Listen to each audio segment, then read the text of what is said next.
स्वर कथा चैनल के सभी श्रोताओं को संतोष कुमार शर्मा का बहुत बहुत नमस्कार।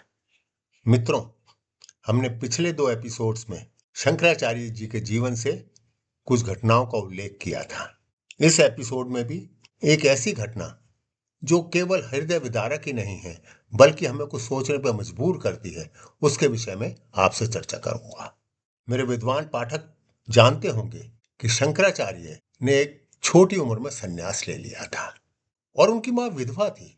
विधवा होते हुए भी उन्होंने उसे संन्यास पर जाने की आज्ञा दी थी। किंवदंतियों के अनुसार यह कहा जाता है कि शंकर संन्यास लेना चाहते थे, परंतु उनकी मां इसके लिए तैयार नहीं थी, क्योंकि 5 वर्ष की आयु में ही उन्होंने सब वेद पुराण सब कंठस्थ कर लिए थे। उनके गुरुओं ने कह दिया था कि हम इसे और नहीं पढ़ा सकते, हमारे पास इसको पढ़ाने के लिए और कुछ नहीं है। शंकर ने सोचा, मेरा उत्थान तो तभी हो सकता है जब मैं संन्यास ले लूं, और कोई मार्ग बचा नहीं है। हे पुत्र, मैं विधवा हूं, तू ही तो एकमात्र मेरा सहारा है, और तू नहीं रहेगा, तू संन्यास ले लेगा तो हमारा कुल आगे कैसे बढ़ेगा। परंतु युवा, यानी कि युवा भी नहीं बल्कि बालक शंकराचार्य के मन में यह आस्था बैठ चुकी थी कि मुझे संन्यास अवश्य लेना है। एक दिन वो कहते हैं नदी के किनारे पर गए और जैसे नहाने लगे तो जोर जोर से चिल्ला उठे, मां मुझे बचाओ, मां मुझे बचाओ। मां ने देखा कि एक मगरमच्छ ने उसका पैर पकड़ रखा है। मां ने आसपास देखा, कोई नहीं नजर आ रहा था।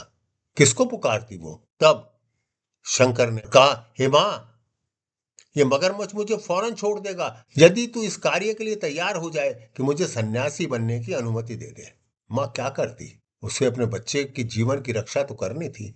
उसने कि हाँ बेटा, मैं अवश्य तुझे सन्यास बनने की अनुमति दे दूंगी, परंतु मेरा दाह क्रिया संस्कार, मेरा अंतिम संस्कार कौन करेगा, मेरी अंत्येष्टि कौन करेगा? तब शंकर ने वायदा किया, हे मां, मैं तुझसे वायदा करता हूं, मैं तुझे वचन देता हूं कि मैं तेरा अंतिम संस्कार करने अवश्य आऊंगे। परंतु मां ने कहा कि तू कैसे आएगा, तू तो सन्यासी बन चुका है। उसने कहा कि मैं सब परंपराओं को तोड़ दूंगा, और हाँ, मैं कहीं भी आऊंगा तो तेरे दूध का स्वाद मेरे मुंह में आ जाएगा, और मैं तभी चल दूंगा तुझसे मिलने के लिए। एक दिन जगत गुरु अपने शिष्यों से किसी गहन विषय पर चर्चा कर रहे थे। तभी उन्हें अनुभूति हुई कि उनकी मां का अंतिम समय निकट आ गया है। उनके मुंह में मां के दूध का स्वाद आने लगा। वे तुरंत कार्ली के लिए रवाना हो गए, यानी कि कार्ली के लिए चल दिए। कार्ली एक गांव है केरला प्रदेश में। घर का द्वार गृह सेविका ने खोला। मां अपने सन्यासी पुत्र को देखती रही। इसी पल का तो वो इंतजार कर रही थी कि जब उसका सन्यासी पुत्र उससे दोबारा मिलने आएगा। और इसी बीच वह इस नश्वर देह को त्याग परम शक्ति में विलीन हो गए। शंकर परिवारजक थे। सन्यास धर्म के अनुसार वह मां का अंतिम संस्कार नहीं कर सकते थे। वे सोचने लगे कि जिस मां ने विधवा होते हुए मुझे सन्यासी बनने की अनुमति दी, वंश श्रृंखला के आगे बढ़ने के लोभ को त्याग दिया, मैं उस मां के लिए किसी भी धर्म से सर्वोपरि है पुत्र धर्म।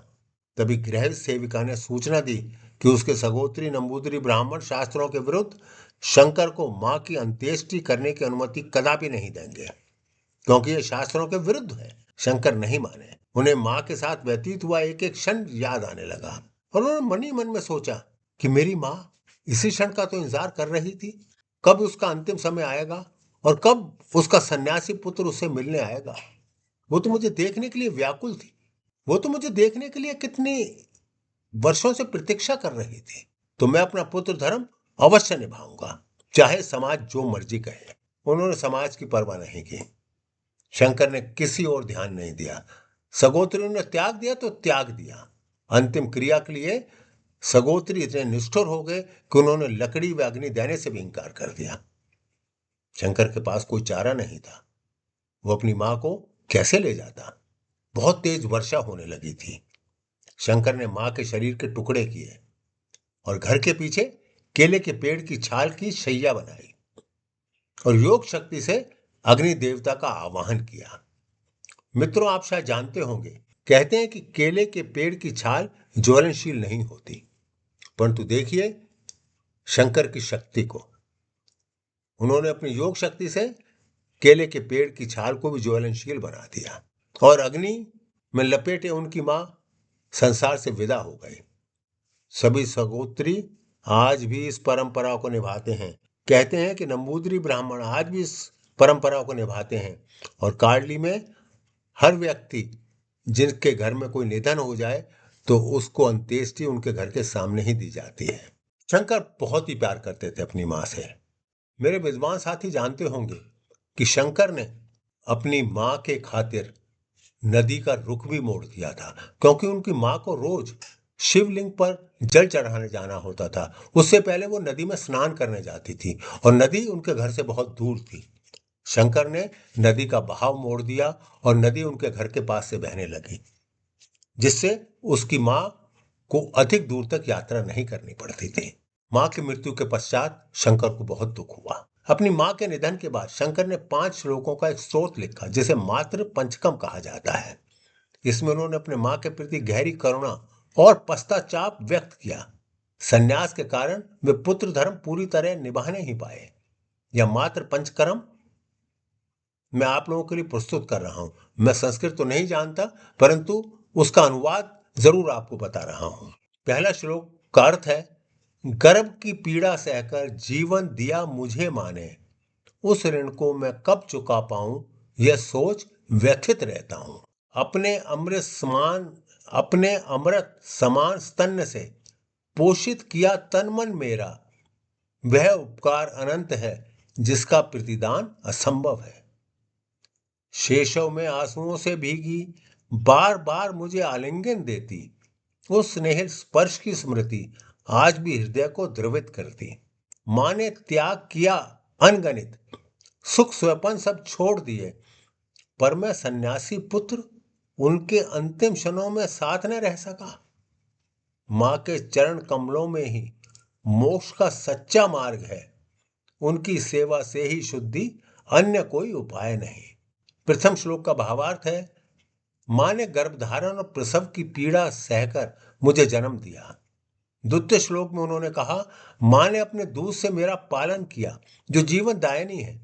तृतीय श्लोक में आदिशंकर कहते हैं, माँ ने मुझे स्नेह और आंसुओं से बार बार आलिंगन दिया। चतुर्थ श्लोक में शंकर ने कहा है, माँ ने मेरे लिए अनगणित त्याग किए, पर मैं उनका प्रतिदान नहीं कर सका। पंचम श्लोक में उन्होंने कहा, माँ के चरणों की सेवा से ही शुद्धि संभव है, अन्य कोई उपाय नहीं है। यह स्रोत शंकराचार्य की मातृभक्ति और करुणा का अद्वितीय उदाहरण है। हम सभी को शंकर के इस विचार से, इस प्रेम से, इस मातृभक्ति से जरूर प्रेरणा लेनी चाहिए। शंकर का जीवन केवल अद्वैतवाद वेदांत तक ही सीमित नहीं था। उन्होंने समाज में ऐसे उदाहरण प्रस्तुत किए जो आज भी अविस्मरणीय हैं, जिनको आज भी मानवता यदि समझ ले, उनका अनुसरण कर ले, तो मानव कल्याण संभव हो सकता है। आप सभी का स्वर कथा के साथ जुड़ने के लिए बहुत बहुत धन्यवाद।